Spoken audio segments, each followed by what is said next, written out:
Nous voyons la suite des boutons de fenêtre, mixeur ou raccourci clavier Enter, qui vous affiche donc la table de mixage, la console de mixage relative à votre projet. Vous constatez que par défaut, eh bien, toutes les pistes présentes dans votre arrangement sont répercutées ici dans votre mixeur.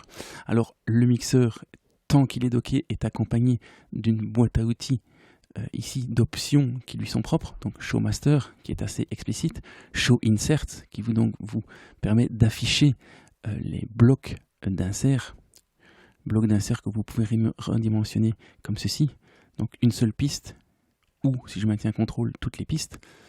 Donc vous pouvez afficher les blocs d'insert ou les cacher, afficher les FX paramètres, donc ce que je vous ai montré tout à l'heure dans le TCP. Donc on avait une piste, je vais le refaire. Donc ici, je mets un EQ, je module ici le gain de cet EQ, Show in Track Controls, et bien vous constatez qu'il apparaît ici, à l'instar de ici, comme on l'a fait tout à l'heure. Et bien voilà, vous avez la possibilité de voir apparaître certains potards propres au plugin présent sur cette chaîne, et vous pouvez donc cacher ces paramètres d'effet. Même chose pour les sends, donc les envois d'auxiliaires, vous pouvez les afficher ou les cacher. Donc pour pouvoir gérer le dosage de vos envois d'effets directement depuis ce bloc.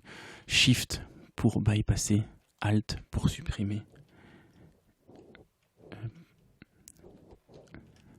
Et vous pouvez bien sûr déplacer ceci pour les copier de la même façon que les blocs d'insert. Solo in front.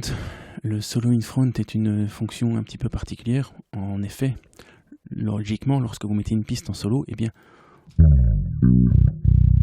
vous n'entendez que cette piste.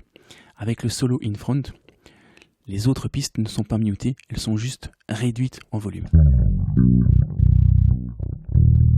On constate qu'on entend la résultante de l'autre piste ici, c'est pas synchronisé, mais c'est pas grave. Et donc, voilà, le solo agit comme une réduction de XDB des autres pistes. Comment définir ces XDB? Eh bien, vous tapez ici Diming dans le filtre des préférences, CTRL P pour atteindre cette fenêtre des préférences, ou Setup, ici Find, Solo in Front Diming. Et bien ici, mes autres pistes sont réduites de moins 18 dB. Si je veux moins 8, eh bien, il me suffit d'entrer numériquement moins 8. Multiband Split. Mais dans Reaper, il est possible de splitter le signal transitant d'une piste en X bandes. J'ai fait le choix de toujours les splitter en 5 bandes. Donc si je clique sur Multiband Split, eh bien, il me met directement ma piste avec le nombre suffisant de canaux. Il me split alors mon signal en X bandes de fréquence. Donc les canaux 1, 2 représentent ce qui se passe en dessous de 200, les canaux 2 et 3 représentent ce qui se passe entre 200 et 2000, etc. Le plugin suivant ne fait que rejoindre tous les canaux. Donc dans l'absolu ici, comme ceci, il n'y a aucune différence de son. Maintenant, la seule chose, c'est que je peux placer un EQ, par exemple, entre ces deux bandes de fréquence et via le pin connector, choisir de ne solliciter qu'une seule bande de fréquence. Évidemment, dans le cas d'un EQ, c'est totalement stupide, ça n'a aucun intérêt. Je vais peut-être tâcher de mettre un autre type de plugin, voilà. Et bien, dans ce cas précis, si j'affecte ma gate comme ceci, en 3 et 4 avec sortie 3 et 4, et bien qu'est-ce que cela représente? Cela veut dire que ma gate ne va agir que sur la composante de mon signal se situant entre 200 et 2000 Hz. Si je règle ceci, et bien ma gate n'agira que sur ce qui se situe entre 1000 et 2000 Hz. Donc vous avez la possibilité, voilà, d'affecter via ce petit tricks, eh bien d'affecter n'importe lequel plugin. Ça marche aussi avec les plugins de tiers parties, eh bien d'affecter les plugins à seulement certaines bandes de fréquence. Donc tous vos plugins sont potentiellement multibandes. L'aux Creator, que fait l'aux Creator? Eh bien imaginons que je souhaite envoyer ces 3 pistes de basse dans une piste, nouvelle piste qui serait auxiliaire et qui servirait je ne sais pas moi, de compression parallèle ou de reverb, eh bien je clique sur Aux Creator. Voilà, j'ai la possibilité de choisir le type d'envoi, post-fader, pré-fader ou post-FX. Voilà, de nommer directement la piste qui va être créée, d'envoyer la piste créée dans un bus hardware, de supprimer l'envoi au master de cet auxiliaire ou non, de le mettre en solo defeat. Enfin voilà, je clique sur Create QBoost et j'ai donc maintenant une piste baptisée Reverb comme je l'ai demandé. Et mes 3 pistes que j'avais en sélection se voient donc affublées d'un... parce qu'on a 2 fois Reverb, ça s'y perd, voilà.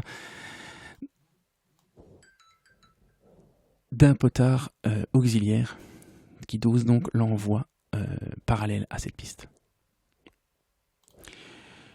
Le Trim Sends, eh bien, vous avez la possibilité, imaginons que cette piste, ici j'ai un delay, voilà, imaginons que cette piste envoie donc une partie de son signal et dans la reverb et dans le delay, eh bien, via la fonction Trim Sends, j'ai la possibilité de réduire la totalité ou d'augmenter la totalité de ces envois par XDB. Donc si je tape +3, eh bien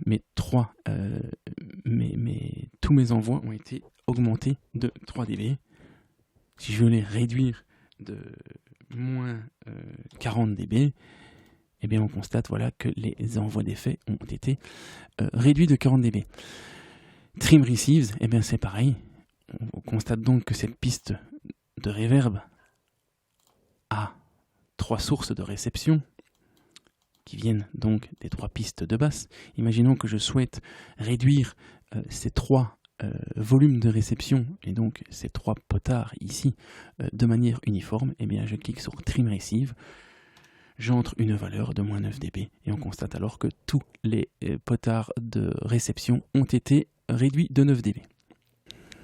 La fenêtre des snapshots, j'y ai consacré un tutoriel en entrée, en entier. Je vous invite donc à la visionner sur YouTube, sur mon canal de YouTube. Track Manager, une fenêtre qui a pour but de, comme son nom l'indique, de gérer les pistes. Le plus gros intérêt de cette piste est de pouvoir gérer la visibilité de vos pistes dans l'arrangement ou le mixeur. En effet, ici, si je décoche ces 3 cases, eh bien mes 3 pistes de basse en jaune sont toujours visibles dans mon arrangement, mais ne sont plus visibles dans mon mixeur. A contrario, je peux également faire en sorte qu'une piste soit uniquement visible dans mon mixeur et non dans mon arrangement. Vous voyez ici que mes pistes jaunes de basse ne sont plus visibles dans mon arrangement, mais toujours visibles dans mon mixeur. Alors à quoi ça peut servir? Eh bien souvenez-vous, par exemple, de mon track template SD2. Voilà. En réalité, ce qui va compter ici, la piste étant une piste d'instrument virtuel, la seule chose qui va contenir des informations intéressantes pour mon arrangement est la piste MIDI. Toutes ces pistes ici sont des pistes de retour audio, donc qui génèrent du son, mais qui n'ont pas forcément besoin de contenir quelque chose dans mon arrangement. Eh bien, je peux, grâce au Track Manager, virer toutes ces pistes, pas de mon mixeur, mais de mon arrangement. Voilà. J'ai donc ici uniquement dans mon arrangement ce qui m'intéresse et dans mon mixeur la possibilité de doser chacun des canaux. La loudness, ça ne va pas intéresser forcément beaucoup de monde. Eh bien, c'est la possibilité de normaliser selon les nouvelles normes EBU R128 vos données. Donc ici, si je fais une rapide analyse de l'item, il me donne des informations sur les niveaux LUFS. Donc il me dit que son niveau est de moins 21,6 LUFS, qu'il a